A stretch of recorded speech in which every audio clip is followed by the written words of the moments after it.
साथियों, आज भारत जोड़ो न्याय यात्रा का 19वां दिन है।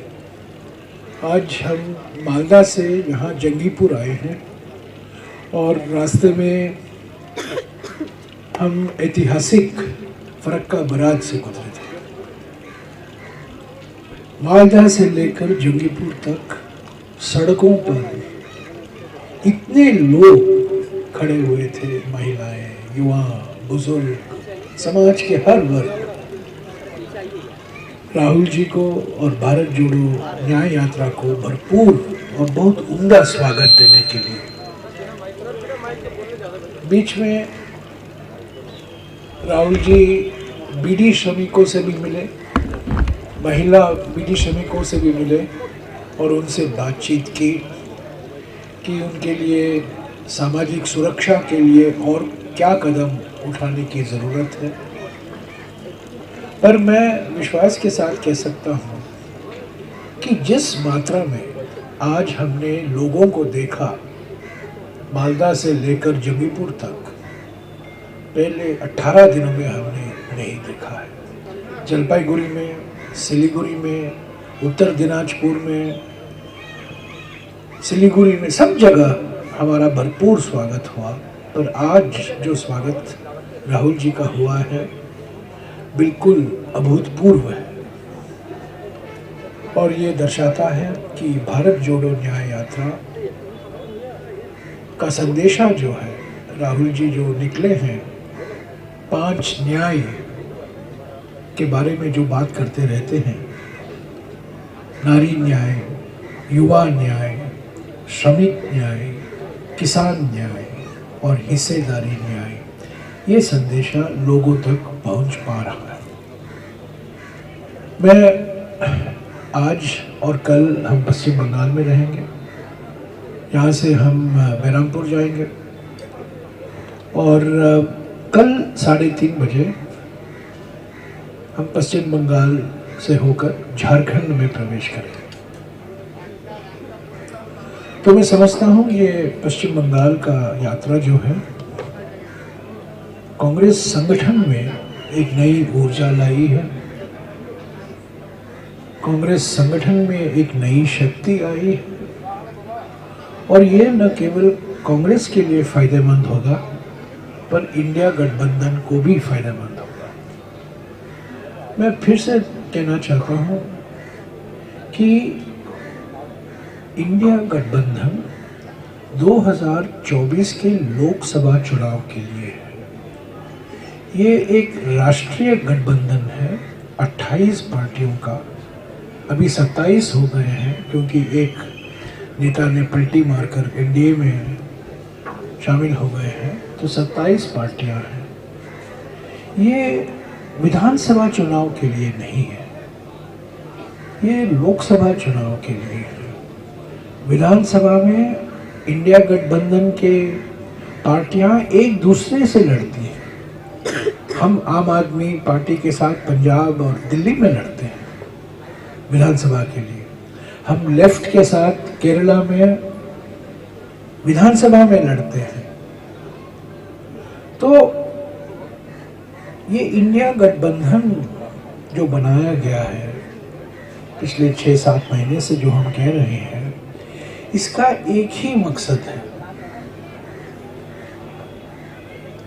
और वो मकसद है बीजेपी और आरएसएस की विचारधारा को हमारे देश की राजनीतिक प्रणाली से बाहर निकालना। ये एक वैचारिक मुकाबला भी है, एक वैचारिक टक्कर है। वो लंबा समय लगेगा, 5 साल लगेंगे, 10 साल लगेंगे, पर बीच में चुनाव के मील पत्थर आते हैं और पहला मील पत्थर हमारे लिए 2024 के लोकसभा चुनाव है। तो सभी पार्टियों को ये समझना चाहिए और कांग्रेस को भी समझना चाहिए। मैं सभी पार्टी, जब मैं कहता हूँ, मैं अपने आप को जोड़ता हूँ उसमें, कि इंडिया गठबंधन को कमज़ोर हमें करना नहीं चाहिए। हमें जो कुछ करना है, इंडिया गठबंधन को मजबूत बनाना है और इंडिया गठबंधन लोकसभा चुनाव के संदर्भ में एक विशेष महत्व रखता है।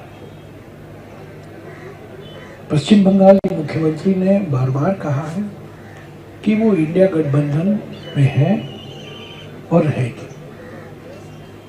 कांग्रेस पार्टी इस बयान का स्वागत करती है और कांग्रेस पार्टी भी चाहती है कि तृणमूल का निशाना बीजेपी है, कांग्रेस पार्टी का निशाना भी बीजेपी है। बीजेपी को हटाना चाहते हैं पश्चिम बंगाल के 42 सीटों में से।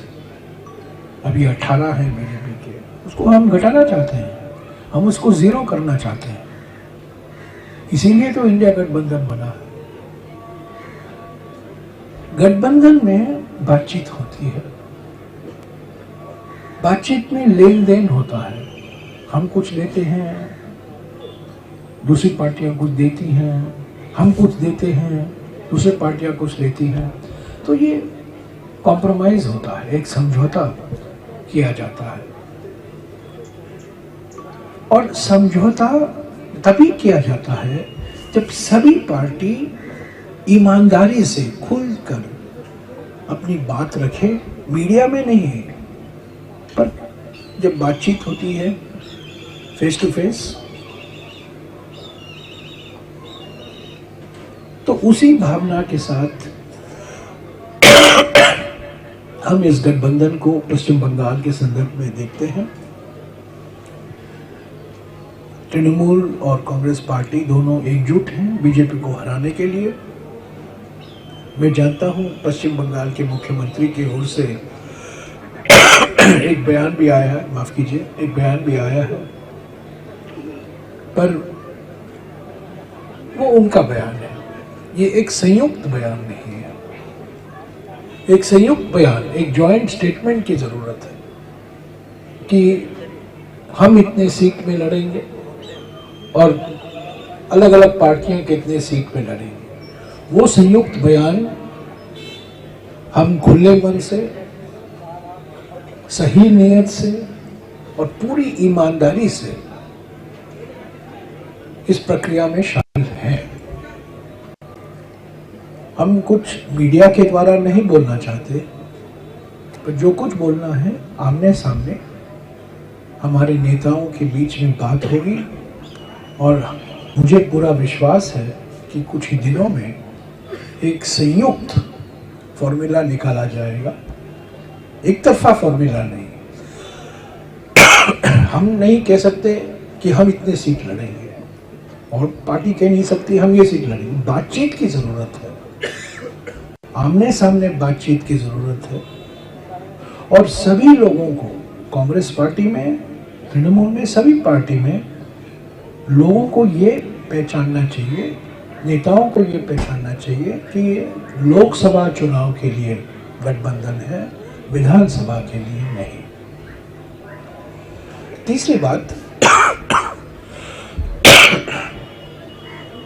जब 14 तारीख को भारत जोड़ो न्याय यात्रा मणिपुर में शुरू हुआ था, उसी दिन हमारे जो दिल्ली में बैठे हुए मुहूर्त के विशेषज्ञ, मुहूर्त ढूंढने के विशेषज्ञ हमारे प्रधानमंत्री, उन्होंने मुहूर्त निकाला वीरेंद्र देवरा को कांग्रेस से भगवाने का, ताकि भारत जोड़ो न्याय यात्रा को पटरी से निकाला जाए। और उसमें वो सफल नहीं हुआ। जब हम बिहार पहुंचने वाले थे, एक दिन पहले उन्होंने नीतीश कुमार से पलटी करवाया, वो भी एक मुहूर्त।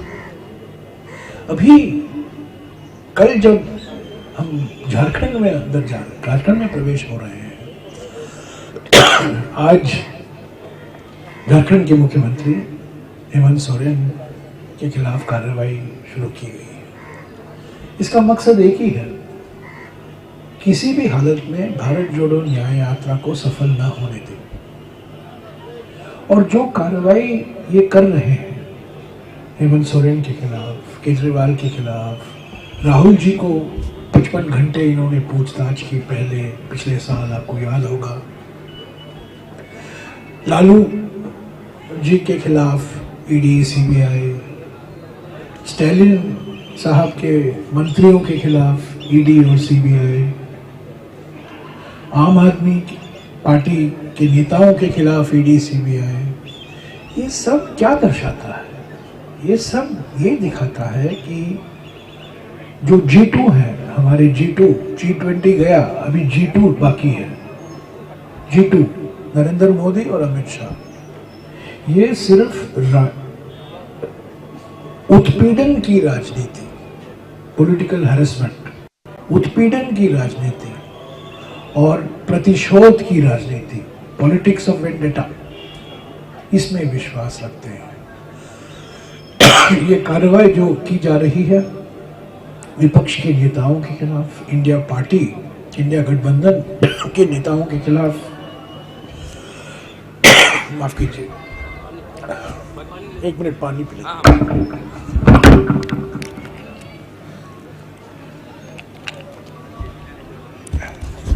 ये जो कार्रवाई की जा रही है, ये जो कार्रवाई की जा रही है इंडिया गठबंधन के नेताओं के खिलाफ, ये बिल्कुल उत्पीड़न और प्रतिशोध की राजनीति है। ये पार्टियों को बदनाम करने के लिए की जा रही है, विपक्ष एकता को बदनाम करने के लिए की जा रही है और भारत जोड़ो न्याय यात्रा से ध्यान हटाने के लिए ये की जा रही है। हम पीछे हटेंगे नहीं, हम डरे नहीं हैं। राहुल जी ने बार बार कहा है, मैं एक बार उसको फिर दोहराऊंगा क्योंकि वो सच्चाई है। जो लोग धमकी देते हैं वो डरे हुए हैं, जो डरते हैं वो धमकी देते हैं। नरेंद्र मोदी और अमित शाह डरे हुए हैं और इसीलिए बार बार ये धमकी। आज आपने अखबारों में पढ़ा होगा कि जो युवक लोकसभा में प्रवेश हुए थे, सभी कानून का उल्लंघन करके, उन्होंने एक बयान दिया है न्यायालय में कि उनको मजबूरी कहना पड़ रहा है कि विपक्ष पार्टियों का हाथ था उस हादसे में, क्योंकि ये लोग घबराए हुए हैं, डरे हुए हैं, परेशानी में। पर हम पीछे हटेंगे नहीं और भारत जोड़ो न्याय यात्रा चलता रहेगा। राहुल जी पश्चिम बंगाल में, झारखंड जाएंगे, झारखंड के बाद छत्तीसगढ़, छत्तीसगढ़ के बाद उड़ीसा, उड़ीसा के बाद उत्तर प्रदेश, उत्तर प्रदेश के बाद मध्य प्रदेश, मध्य प्रदेश के बाद गुजरात, गुजरात से के बाद महाराष्ट्र। मुंबई को 20 या 21 मार्च तक मुंबई में पहुंचने की गुंजाइश है। तो मैं यही कहना चाहता था। मैं समझता हूँ सारे सवालों को जवाब मैंने मेरे वक्तव्य में दे दिया है, तो कुछ सवाल बाकी नहीं है। पर अगर आपका कोई सवाल है मैं जवाब दूंगा। सर, 2 सवाल है। एक कि वाम की आप लोगों के टेंट में CPIM पॉलिट ब्यूरो का मेंबर, यहाँ का स्टेट सेक्रेटरी मोहम्मद सलीम है। उन लोगों ने ये साफ कह दिया कि अगर TMC के साथ आप लोगों का कोई भी रिश्ता हुआ तो बंगाल में कांग्रेस के साथ या फिर कोई भी पार्टी के साथ, TMC के साथ जो भी जाएगा उन लोगों का कुछ भी रिश्ता नहीं होगा। इसके साथ जो है ममता जी ने कहा है कि कांग्रेस को पहले CPIM का हाथ छोड़ना। देखिए, इंडिया गठबंधन पटना में मुलाकात हुई 23 जून को,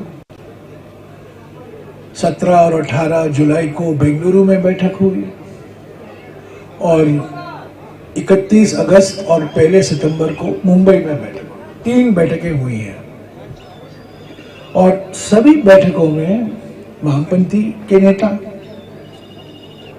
सीताराम येचुरी, डी राजा, RSP सभी लोग थे, वहां शामिल थे। Forward block, TMC, Congress, CPIML सभी लोग शामिल थे, पटना में, बेंगलुरु में, मुंबई में। हम ये मानकर चल रहे हैं, जब मैं 27 पार्टी की बात कर रहा हूं, उसमें कांग्रेस शामिल है, तृणमूल शामिल है, CPM शामिल है, CPI शामिल है, फॉरवर्ड ब्लॉक शामिल है, RSP शामिल है, CPIML शामिल है। वो 27 पार्टियों की लिस्ट में उनका नाम है और वो 3 बैठक वो मौजूद थे अलग अलग शहरों में। अभी जो कुछ कहा जा रहा है मैं सुन रहा हूं, पढ़ रहा हूं, पर इस पर मैं कोई टिप्पणी नहीं करूंगा। सर एक बात है सर, सर स्टालिन के बारे में बात किया, केजरीवाल के बारे में बात किया, ईडी सीबीआई पॉलिटिक्स, लेकिन बंगाल में टीएमसी के कुछ मिनिस्टर अभी जेल में है, ईडी सीबीआई लेके गए हैं। जहां कहीं ईडी, नरेंद्र मोदी के कार्यकाल में पिछले 10 साल में ये अन्याय काल रहा है, और एक प्रतीक अन्याय काल का ये है कि जो कोई पार्टी बीजेपी का विरोध करती है उसके नेता के खिलाफ ईडी, सीबीआई, इनकम टैक्स छोड़ा जाता है। पश्चिम बंगाल हो, तमिलनाडु हो, दिल्ली हो, कर्नाटक में भी हुआ है, केरला में अभी हो रहा है। जहां कहीं विपक्ष की पार्टियां हैं उनके खिलाफ ईडी, सीबीआई, इनकम टैक्स छोड़ा जाता है। इसमें मैं कोई भेदभाव नहीं करता हूं। पश्चिम बंगाल हो, महाराष्ट्र हो, महाराष्ट्र में भी हुआ है, कर्नाटक में भी हुआ है। जहां होना चाहिए, जैसे कि असम के मुख्यमंत्री, उनके खिलाफ तो कोई कार्रवाई नहीं होती, पर ईडी, सीबीआई और इनकम टैक्स, ये 3 संस्थाओं का दुरुपयोग जो मोदी सरकार बार बार कर रही है अलग अलग राज्यों में, मैं समझता हूं, कांग्रेस पार्टी समझती है कि ये प्रतिशोध और उत्पीड़न की राजनीति है। आप क्या समझते हैं पश्चिम बंगाल में जो हो रहा है? मैंने क्या कहा, सारे देश में जिन जिन राज्यों में हो रहा है, जहां गैर बीजेपी सरकारें हैं, उनके खिलाफ ईडी, सीबीआई, इनकम टैक्स का जो दुरुपयोग हो रहा है वो उत्पीड़न और प्रतिशोध की राजनीति है। जो कानूनी कार्रवाई होनी चाहिए कीजिए, पारदर्शिता से कीजिए, सबके खिलाफ कीजिए जिनके खिलाफ सबूत है, पर लटका के मत रखिए राजनीति के लिए। और दिन बाय दिन रोज कुछ ना कुछ खबरें मत छपवाइए, इसके खिलाफ ये है, उसके खिलाफ ये है, लोगों को बदनाम करने में लगे हुए हैं। अगर सबूत है न्यायालय में पेश कीजिए, कार्रवाई कीजिए, कानून के मुताबिक कार्रवाई कीजिए। पर ईडी, सीबीआई और इनकम टैक्स आज पिछले 10 साल में स्वतंत्र संस्थाएं नहीं रही हैं। ईडी, सीबीआई और इनकम टैक्स बीजेपी के 3 फ्रंटल ऑर्गेनाइजेशन बन गए हैं। हमारे फ्रंटल ऑर्गेनाइजेशन है, पश्चिम बंगाल में हमारा छात्र परिषद है, INTUC है, महिला कांग्रेस है, यूथ कांग्रेस है। ऐसे ही नरेंद्र मोदी और अमित शाह की बीजेपी में 3 frontal organisation, super frontal organisation. Frontal तो है, महिला, युवा, वो सब है, पर सुपर फ्रंटल है ईडी, सीबीआई और इनकम टैक्स। सर एक बात है, विजिलेंस के बारे में तृणमूल कांग्रेस एक साथ ये न्याय रख रही है कि ये विचारधारा सेम है, पर कल राहुल ने कहा कि बंगाल की जनता इंटेलेक्चुअल होती है, पर ये इंटेलेक्चुअल जनता भी अब कंफ्यूज हो रही है कि हाई कमांड कुछ कह रहा है, प्रदेश कांग्रेस कुछ कह रहा है। कोई कंफ्यूजन नहीं है। इंडिया गठबंधन राष्ट्रीय चुनाव के लिए है, ये विधानसभा चुनाव के लिए नहीं है। हमारा निशाना पश्चिम बंगाल में, महाराष्ट्र में, सभी राज्यों में हमारा निशाना एक ही है। हम अर्जुन के माफिक एक ही निशाने पर हमारा आंख दे रहे हैं, और वो निशाना है बीजेपी। जमीनी राजनीति, बंगाल का जो जमीन राजनीति है, जहाँ पर प्रदेश कांग्रेस तृणमूल कांग्रेस के खिलाफ है, और वे ये वामपंथियों के साथ एक साथ करके ये एकजुट होकर लड़ाई लड़ना चाहते हैं। हम बीजेपी को हराना चाहते हैं, और जो कुछ हमें करना है हम करेंगे। और जिस बेल्ट पे है मुर्शिदाबाद मालदा, वहाँ पे एक मिनट शेयरिंग अगर ना हुआ तो वोट शेयरिंग हो सकता है, क्योंकि बेल्ट ऐसा है। ये अरिथमेटिक गणित में मैं नहीं जाऊंगा, मैं आपको राजनीतिक हकीकत बता रहा हूँ। राजनीतिक हकीकत ये है, कि हमें बीजेपी को 18 सीट से 0 लाना है और उसके लिए जो कुछ कदम हमें लेने हैं हम करेंगे। Sir, opposition alleges that Hemant Soren is being framed because he is from SC/ST community. Of course, he's a tribal CM. He's a tribal CM. Of course, he's being, the way he is being treated. Look at all of Mr. Modi's friends. Look at all those crony capitalists, those businessmen who have taken full advantage. The nexus between Modi and some of the businessmen. No action is taken when evidence is presented. And the way Mr. Hemant Soren is being treated. Of course, it shows not only that he is an opposition party CM, not only that he is an India party CM, but he's also a tribal CM. And more than a tribal CM, he comes from a very distinguished tradition. His father Shibu Soren was one of the major architects of the creation of Jharkhand. So this is absolutely, there is a bias in what has happened against, why is no action being taken against the Assam Chief Minister, Hemanta Biswa Sarma? Why only against Hemant Soren? Because Hemant has got Soren, but when Hemant has got Sarma, no action is taken. Sir आज पहला budget के ऊपर budget का दिन budget के है। ऊपर अचानक निर्मला सीतारमण कह रहे हैं the economy is doing well but inflation is moderate. Fiscal deficit देखिए, मैं आंकड़े के खेल में नहीं जाऊंगा क्योंकि ये बजट नहीं था, ये वोट ऑन अकाउंट था।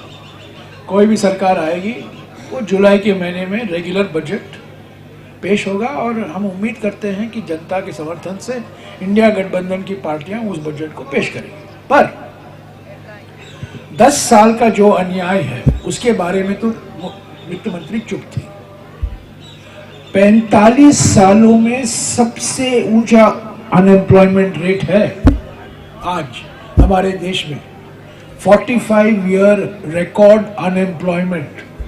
हर 2 घंटे एक युवा आत्महत्या करता है या करती है बेरोजगारी की वजह से। गैस सिलेंडर का दाम देखिए, 1100 रुपया एक सिलेंडर। आवश्यक वस्तु है, सब्जी, दूध, चावल, चीनी, गेहूं, दाल, इनकी महंगाई देखिए। ये मॉडरेट नहीं है इनकी महंगाई, ये कमरतोड़ महंगाई है, ये मॉडरेट महंगाई नहीं है।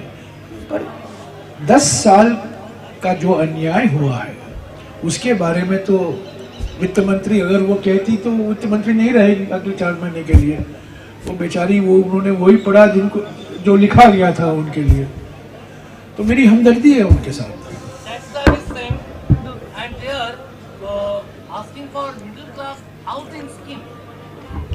देखिए, मैं जब वो बजट पेश हो रहा था मैं रास्ते में था तो मैंने पूरा सुना नहीं है, पर मोटे तौर से मैंने पढ़ा है कि टैक्स रेट में कुछ कोई बदलाव नहीं आया है, कोई बड़े योजनाओं की घोषणा नहीं की गई है। ये वोट ऑन अकाउंट है, ये 3 महीने के लिए वोट ऑन अकाउंट बजट है।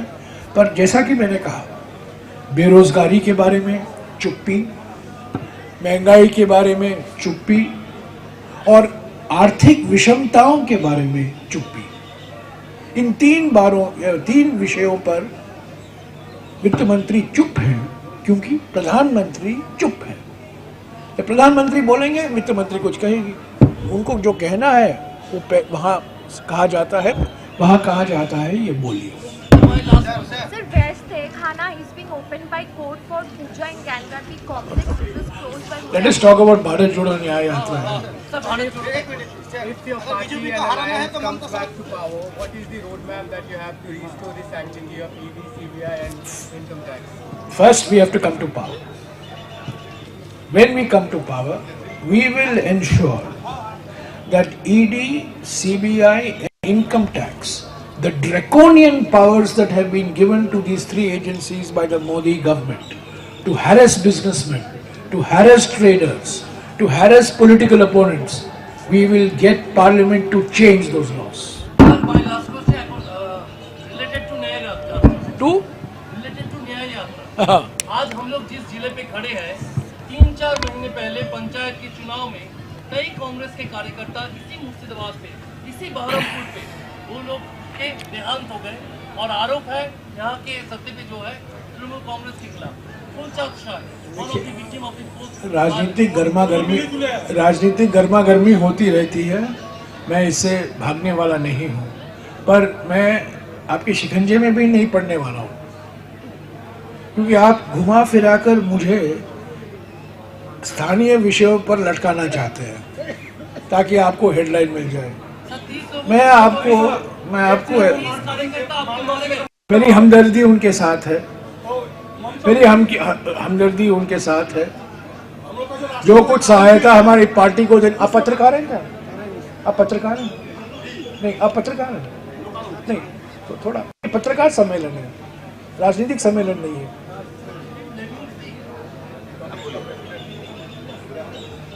तो जो मैं कह रहा था ये सब हकीकत है, मैं इसको इनकार नहीं कर रहा हूँ और मुझे पूरा यकीन है कि हमारे पीसीसी अध्यक्ष राहुल जी को इसकी पूरी जानकारी दी होगी। मैं उनके साथ में नहीं था, हमारे एआईसीसी प्रभारी भी थे गुलाम अहमद मीर, दोनों ने राहुल जी से बात की होगी। पर मेरे मन में मेरे विचार, और मैं समझता हूँ भारत जोड़ो न्याय यात्रा के बारे में भी, राहुल जी के बारे में भी विचार ये है, स्पष्ट है कि इंडिया गठबंधन राष्ट्रीय चुनाव के लिए है, ये स्थानीय चुनाव के लिए नहीं है। स्थानीय ऐसे मुद्दे होते रहेंगे, लड़ाई होती रहेगी। केरला में हम वामपंथियों के खिलाफ रोज लड़ाई होती है, पर इंडिया गठबंधन में वामपंथी पार्टी मौजूद है। तो ये बातचीत से हम हल कुछ ना कुछ बीच का रास्ता ढूंढ निकालेंगे, क्योंकि आज हम कलकत्ता में किसकी सरकार बनेगी उसके लिए हम लड़ाई नहीं लड़ रहे हैं। लड़ाई जो लड़ी जा रही है वो दिल्ली की में हुकूमत किसकी होगी उसके लिए।